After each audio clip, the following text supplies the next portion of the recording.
Aujourd'hui avec le pasteur Joseph Prince. La Bible dit « Bienheureux l'homme qui trouve la sagesse et l'homme qui obtient l'intelligence ». Amen. Ici, il est dit très clairement que pour l'homme qui trouve la sagesse et l'homme qui acquiert l'intelligence, son acquisition est meilleure que l'acquisition de l'argent et son revenu est meilleur que l'or fin. Elle est plus précieuse que les rubis. Cette sagesse est plus précieuse que les rubis. Et aucune des choses auxquelles tu prends plaisir ne l'égale. Longueur des jours est dans sa main droite. Une longue vie est dans la main droite de la sagesse. Et la sagesse ici est personnifiée comme une femme. Vous l'embrassez. À un autre endroit dans les Proverbes, il est dit que vous l'embrassez et elle vous prend et vous serre dans ses bras.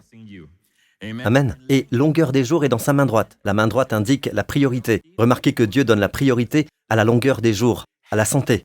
Amen. Combien diront que la santé est une priorité? Amen. Dans la vie.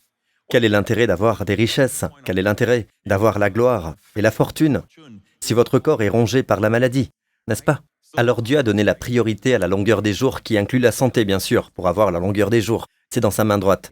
Dans sa gauche, richesse et honneur. Ses voies sont des voies agréables. Et tous ses sentiers sont paix. Donc une fois de plus, la sagesse nous donne ces 5 choses. Amen. Ces 5 bénédictions qui viennent de la sagesse. Numéro 1, une longue vie. Numéro 2, les richesses. Numéro 3, l'honneur, l'estime. Nous voulons tous cela. Amen. Et qu'est-ce qui nous donne ça? La sagesse. La sagesse nous donne la santé, la richesse et l'honneur. Ces voies sont des voies agréables. Numéro 4. Et la 5e bénédiction de la sagesse est « Et tous ces sentiers sont paix ». La paix, shalom, le bien-être, la paix dans votre esprit, la paix dans vos relations. Amen.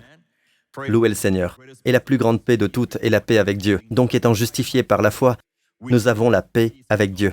Nous l'avons. Nous n'essayons pas de l'obtenir. Nous avons la paix avec Dieu par notre Seigneur Jésus-Christ. Alléluia. Comment obtenir cette sagesse? Amen. Je vous ai encouragé à prier en cette année de la vision Hazon, à prier pour l'esprit de sagesse et de révélation. Dans Éphésiens 1, il nous est dit de prier le Dieu de notre Seigneur Jésus-Christ, le Père de gloire, qu'il vous donne un esprit de sagesse et de révélation, qui vous le fasse connaître, la plus grande des connaissances. Et comment opère cet esprit de sagesse? Il est dit, « Je prie qu'il illumine les yeux de votre cœur. » Une autre traduction dit « Je lui demande d'ouvrir les yeux de votre intelligence. » Remarquez qu'il est appelé l'esprit de sagesse et de révélation, et la façon dont il opère dans votre vie, il fait que les yeux de votre cœur soient éclairés. Et le mot grec ici est « photizo ». Amen.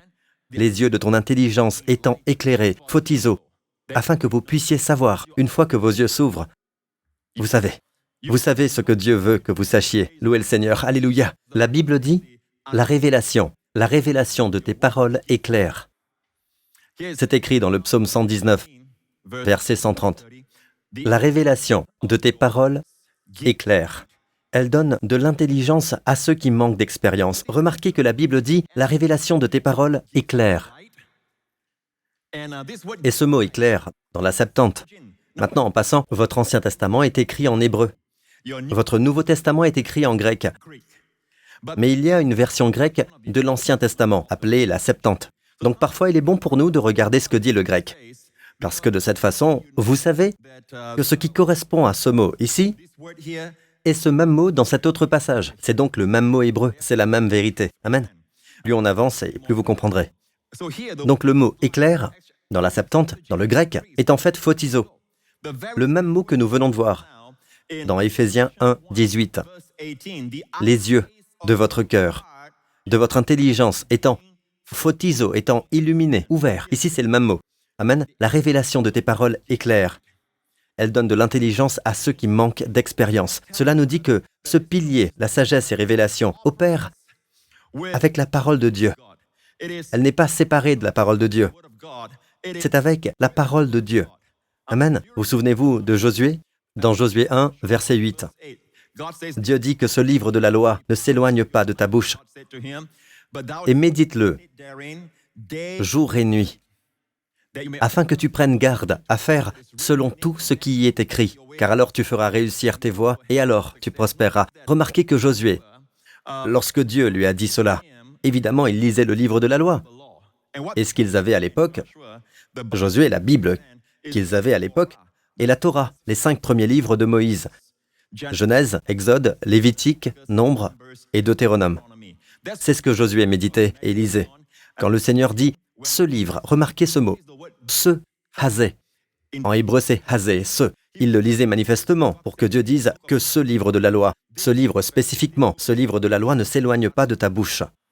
Mais tu devras le méditer. Il ne suffit pas de le lire. Dieu dit « et médite-le jour et nuit ». Mais rappelle-toi, mon ami, la Bible dit que Josué, à ce moment-là, Moïse vient de mourir. Et avant que Moïse ne meure, Moïse a imposé ses mains à Josué. Et Josué était rempli de l'esprit de sagesse, car Moïse avait posé ses mains sur lui. Rappelez-vous, Moïse a posé ses mains sur Josué, et maintenant que Moïse est mort, la Bible dit que Josué était rempli de l'esprit de sagesse. Amen, car Moïse avait posé ses mains sur lui. Et c'est dans les derniers chapitres du Deutéronome, quand cela a été mentionné.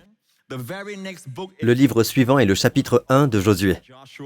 Et voilà où nous en sommes. Il ne suffit pas d'avoir l'esprit de sagesse, nous devons ouvrir le livre. Amen. Dieu opère avec ces 2 moyens, afin d'apporter la sagesse dans notre vie, apporter une vision Hazon dans nos vies. Amen. Louez le Seigneur. Car alors, tu feras réussir tes voies. Et alors, tu prospéreras. Alléluia. Alléluia. Donc revenons à ce verset du psaume 119. Il est dit, « La révélation de tes paroles éclaire ». Le mot révélation en hébreu est « pétak ». Pétak signifie en fait « ouvrir la porte ». Ils disent « pétak la porte », c'est-à-dire « ouvrez la porte ». Dans la version français courant, par exemple, il est dit justement « découvrir ta parole apporte la lumière ». Dans la version d'Arby, c'est « l'entrée de tes paroles », ce qui est plus précis. Le pétak, l'entrée de tes paroles illumine, donnant de l'intelligence au simple. Donc à chaque fois que vous entendez la parole de Dieu, quand j'ai ouvert la parole de Dieu, je le fais en ce moment même, j'ouvre la parole de Dieu pour vous. Amen, pour que vous ne soyez pas animés par les désirs de la chair, mais par l'Esprit de Dieu. Chaque fois que votre esprit est fixé sur la parole de Dieu, que vous méditez sur la parole de Dieu, Amen, vous vous concentrez sur l'esprit. Et avoir l'esprit spirituel, c'est la vie et la paix, shalom, bien-être, santé, plénitude, tout est dans ce mot. Shalom. Amen. Amen. Louez Dieu. Donc nous voyons que même si Josué était plein de l'esprit de sagesse, il n'a pas négligé la Bible, il n'a pas négligé la parole de Dieu. Amen. Il l'a ouverte quand Dieu lui a parlé et a dit que ce livre de la loi, évidemment il le lisait à ce moment-là, ne s'éloigne pas de ta bouche, Josué, et médite-le jour et nuit. Notez, jour et nuit, afin que tu prennes garde. Maintenant regardez ça, afin que tu prennes garde à faire selon tout ce qui y est écrit. Dieu aurait pu dire, médite-le jour et nuit, et fais tout ce qui y est écrit. Pas besoin de dire que tu prennes garde à faire, non? Mais Dieu a dit, afin que tu prennes garde à faire. En hébreu, shamer, observer, regarder, voir, veiller. Amen. À faire selon. En d'autres termes, quand vous méditez sur la parole de Dieu, prenez un passage des Écritures, prenez un verset et méditez dessus. Tôt ou tard, vous verrez comment l'appliquer. Amen. Car alors, tu feras réussir tes voies. Et alors, tu prospéreras. Remarquez, vous méditez sur la parole de Dieu. En fait, méditer ici est le mot « haga » en hébreu, qui est prononcé, donc avec votre bouche. Je veux dire, la première ligne dit que ce livre de la loi ne s'éloigne pas de ta bouche. Amen. Amen. Et pas seulement de votre esprit. Nous pensons à la méditation uniquement dans le domaine de l'esprit. Mais votre bouche. Amen. La méditation biblique ne consiste pas à fermer votre bouche et être juste dans votre esprit. Amen. Ou vider votre esprit. C'est en fait remplir votre bouche de la parole de Dieu et de penser à ce que vous dites. Haga signifie prononcer. Amen. Amen. Même aux petites heures de la nuit, si vous ne pouvez pas dormir, c'est le meilleur moment. Si je ne peux pas dormir, que ce soit à cause du diable, que ce soit le stress ou quoi que ce soit d'autre. Amen. Si je ne peux pas dormir, je vous le dis, je médite simplement sur la parole de Dieu. Amen. Quand je médite, je prononce. Ces versets surgissent. Vous pouvez mémoriser Josué 1:8 si vous voulez. Vous pouvez mémoriser Psaume 1 sur l'homme qui a son plaisir en la loi de l'Éternel et médite dans sa loi jour et nuit. Encore une fois, le mot ici est Haga, jour et nuit. Et quand vous méditez, vous observez. Vous verrez la sagesse dans ce passage. Vous verrez. Cela signifie qu'elle viendra sous forme d'image. Amen. Vous serez capable de la voir. Comment? Avec les yeux de votre cœur. Il ne suffit donc pas de demander à Dieu l'esprit de sagesse et de révélation, parce que Josué l'avait. après que Moïse ait posé ses mains sur lui. Mais il devait être dans la parole de Dieu. Amen. Maintenant, vous voyez que le mot pour méditer en hébreu est haga. Mais le mot méditer dans la Septante, la version grecque de ce verset, est meletao. Maintenant, pourquoi est-ce que je dis ça? Parce qu'il y a un équivalent dans les écrits de Paul dans le Nouveau Testament. Dans le Nouveau Testament, dans 1 Timothée 4, il est dit ici au verset 15, « Médite ces choses, sois-en toujours occupé, afin que tes progrès soient évidents en toutes choses. » Médite ces choses, sois-en toujours occupé, afin que tes progrès soient évidents en toutes choses. Le mot « méditer » ici est le mot « meletao ». Évidemment, il s'agit du Nouveau Testament et il est en grec. Mais la raison pour laquelle je montre ces deux versets dans l'Ancien et le Nouveau Testament, c'est pour vous montrer que ce verset ici, en fait, en hébreu, c'est haga, prononcer ces choses. Et quelles sont ces choses? Le contexte vous indique que c'est la parole de Dieu. Applique-toi à la lecture, à l'exhortation, à l'instruction jusqu'à ce que je vienne. La parole de Dieu, écoutez la prédication, écoutez l'enseignement. Ne néglige point le don qui est en toi, qui est le don de l'enseignement pour Timothée. C'est ce que Paul lui disait. Il lui a été donné par prophétie, par imposition des mains du Conseil des Anciens. Médite ces choses, la parole de Dieu. Sois-en toujours occupé, afin que tes progrès soient évidents en toutes choses. Remarquez que chaque fois que la parole de Dieu, écoutez, peuple de Dieu, je trouve qu'à chaque fois que la parole de Dieu parle de méditation, il y a toujours un bénéfice, il y a toujours une bénédiction. Et dans Josué 1, 8, de quoi parle-t-on? La bénédiction. Car alors tu feras réussir tes voies, et alors tu prospéreras. Quand tu médites sur la parole de Dieu jour et nuit, alors tu réussiras dans tes projets, et alors tu prospéreras. Tout ce que tu fais prospère. Amen. Dieu assure qu'il n'y a pas de telle promesse qui puisse être faite en se basant sur les méthodes des hommes, par le système des hommes, où ils peuvent vous entraîner à être bon dans votre travail, dans les spécificités de votre travail. Amen. Ils peuvent vous transmettre une compétence. D'accord? Pas un talent, mais une compétence. Ils peuvent vous dire comment le faire, mais ils ne peuvent pas vous dire comment prospérer dans tous les domaines dans lesquels vous êtes impliqués.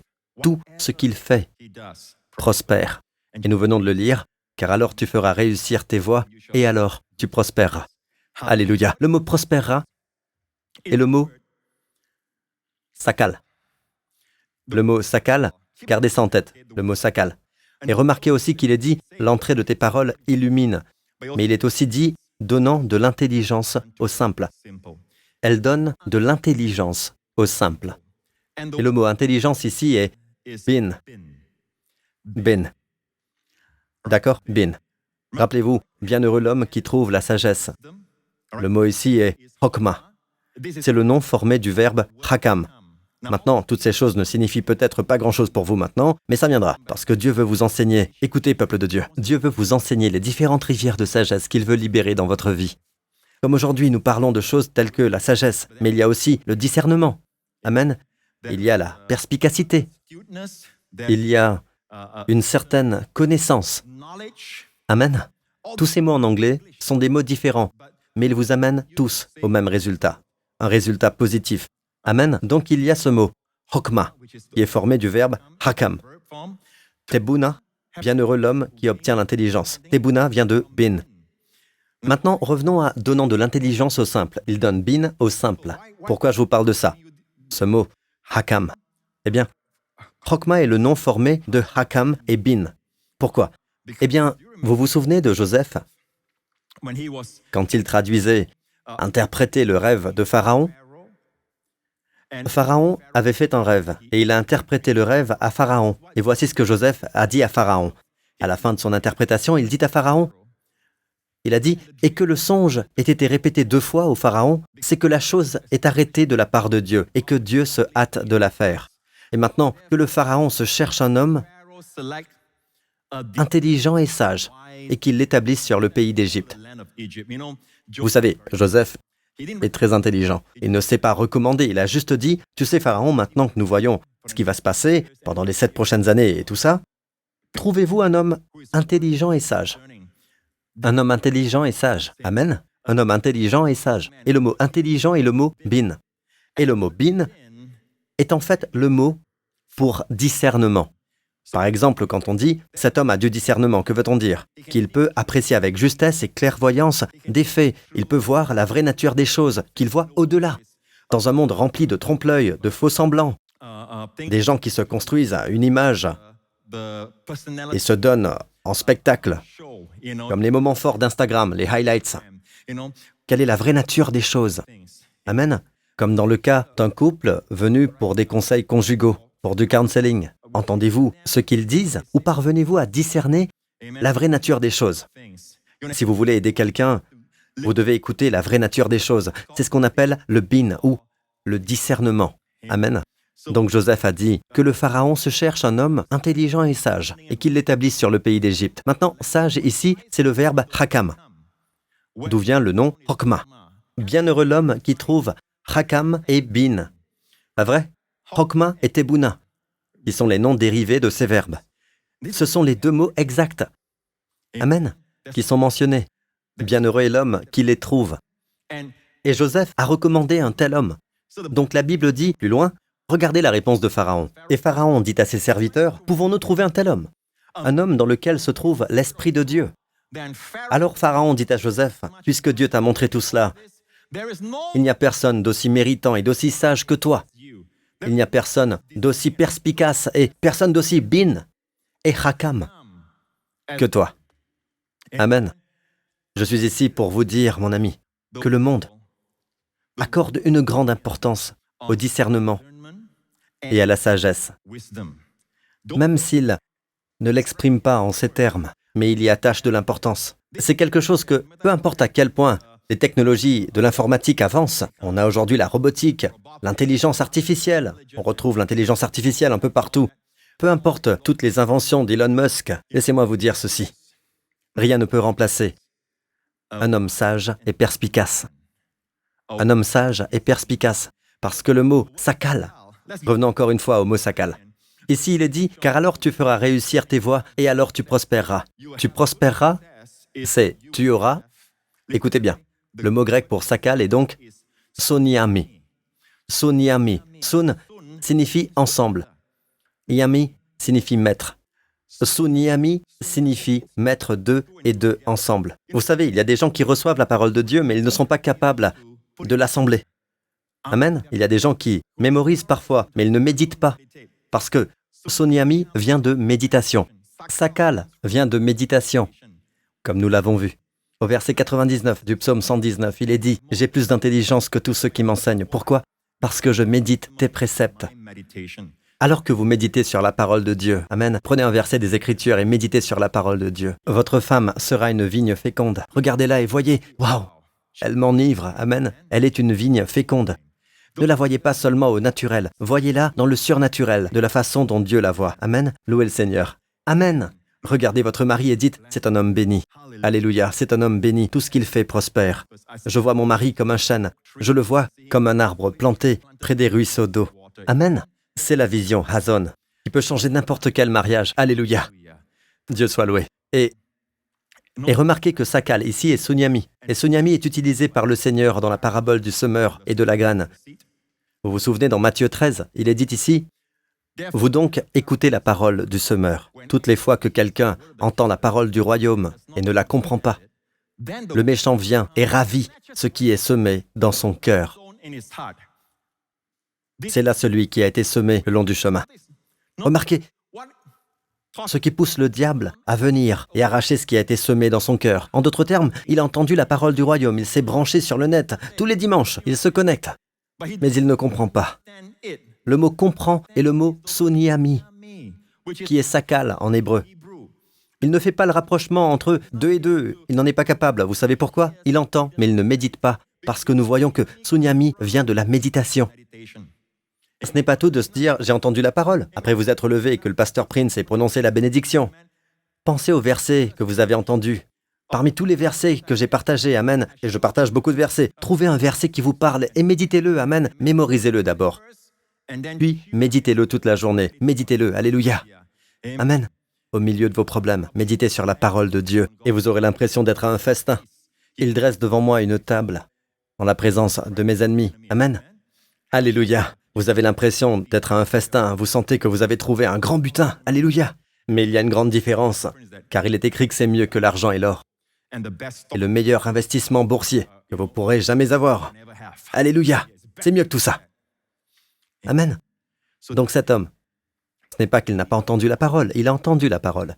Le méchant vient et ravit ce qui était quoi? Semé dans son cœur. En d'autres mots, il a entendu la parole. Et la parole est tombée dans son cœur.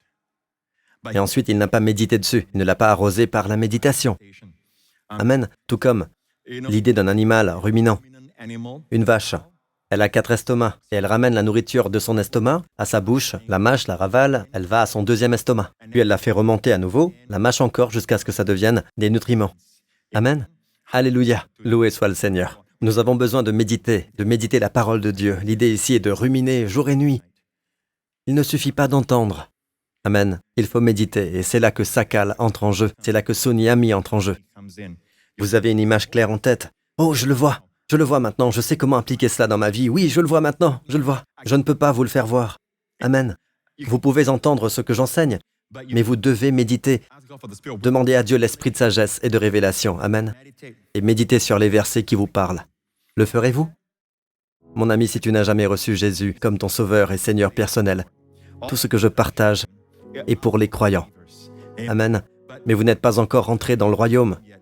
L'entrepôt, plein de bénédictions pour vous, et le Père court pour vous recevoir. Amen. Si vous faites juste un pas vers lui. Amen. Si vous dites, je suis un pécheur, mais Christ est mort pour les pécheurs. Il est mort sur la croix pour tous mes péchés. Il n'avait pas de péché pour lesquels mourir. Il est mort pour moi à ma place. Il a pris mon jugement. Donc Dieu ne peut plus jamais me juger si je mets ma confiance en Christ. Mon ami, si c'est toi, fais cette prière avec moi dès maintenant. Dis, Père Céleste, je te remercie de m'avoir sauvé. Je te remercie d'avoir envoyé Jésus-Christ, qui est mort sur la croix pour mes péchés, qui a pris toute la malédiction pour moi, pour que je sois béni, qui a été rejeté pour que je sois accepté. Merci Seigneur. Il a pris toute ma honte. Il a pris tous mes péchés. Il a pris toutes mes maladies. Et je te remercie Seigneur de m'avoir donné sa justice en lui. Merci Seigneur Jésus. Il a été rendu malade par ma maladie pour que je sois en lui la santé de Dieu. Merci Père. Jésus-Christ, dites-le, Jésus-Christ est mon Seigneur et mon Sauveur. Je te remercie Père. Il a ressuscité des morts et il est vivant et je le vois à ta droite. Merci Seigneur. Alléluia. Je suis sauvé, sauvé pour toujours. Tous mes péchés sont pardonnés au nom de Jésus. Si vous avez fait cette prière, mon ami, vous êtes maintenant un enfant de Dieu, né de nouveau. Les choses vieilles sont passées. Voici, toutes choses sont faites nouvelles. Amen. Louez le Seigneur.